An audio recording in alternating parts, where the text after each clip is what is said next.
이렇게 박근혜 전 대통령의 형이 확정되면서 정치권에선 예상대로 사면 논란이 재점화했습니다. 국민의힘에서는 친박계를 중심으로 사면을 촉구하는 목소리가 잇따라 나오고 있지만 민주당 이낙연 대표는 원론적인 입장을 반복하며 구체적인 언급을 피했습니다. 국회 취재기자 연결합니다. 송재인 기자.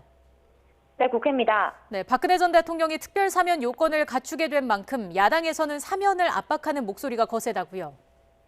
네, 그렇습니다. 박근혜 전 대통령의 형이 확정되자마자 국민의힘에서는 대통령의 사면 결단을 촉구하는 목소리가 터져 나왔습니다.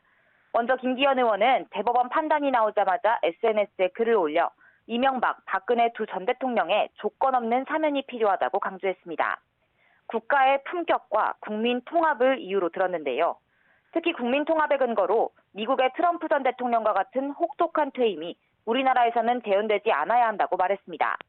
한때 원조 친박으로 분류됐던 유승민 전 의원 역시 SNS를 통해 대통령의 사면 결단을 촉구했는데요.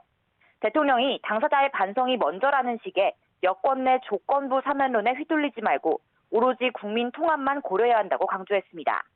조영 원내대표 역시 YTN과의 통화에서 사면은 빠를수록 좋다는 기존의 입장을 재확인하며 힘을 실었습니다. 다만 이런 목소리는 국민의힘 당 차원의 공식 입장은 아닌데요. 공식 논평에는 불행한 역사가 반복되지 않게 노력하겠다는 짧은 입장만이 담겼습니다. 이런 가운데 정의당은 전 대통령 사면은 오로지 민심의 명령이 있을 때만 가능하다며 청와대와 집권 여당이 국민 분열을 부추기는 사면 논란에 종지부를 찍어야 한다고 압박했습니다. 네, 송재인 기자, 무엇보다 주목되는 건 아무래도 사면론을 꺼내들었던 민주당 이낙연 대표의 입장일 겁니다. 어떤 발언이 나왔습니까? 네, 법원의 판단이 나오자마자 이낙연 대표를 향한 취재진의 질문도 쏟아졌는데요. 이 대표는 사면과 관련해선 구체적인 언급은 꺼리는 모습이었습니다. 적절한 시기에 문재인 대통령에게 사면을 건의하겠다고 말했었고, 민주당 차원에서 국민의 공감과 당사자들의 반성이 중요한 문제라고 정리했던 만큼 이를 존중하겠다며 원론적인 입장만을 밝혔습니다. 다만 박근혜 전 대통령이 이번 판결을 계기로 국민에게 진솔하게 사과해야 한다고 말했는데요. 민주당의 공식 논평에서도 사면은 전혀 언급되지 않았고 박 전 대통령이 우리 사회 역사에 씻을 수 없는 치욕을 줬다며 사과만을 촉구했습니다.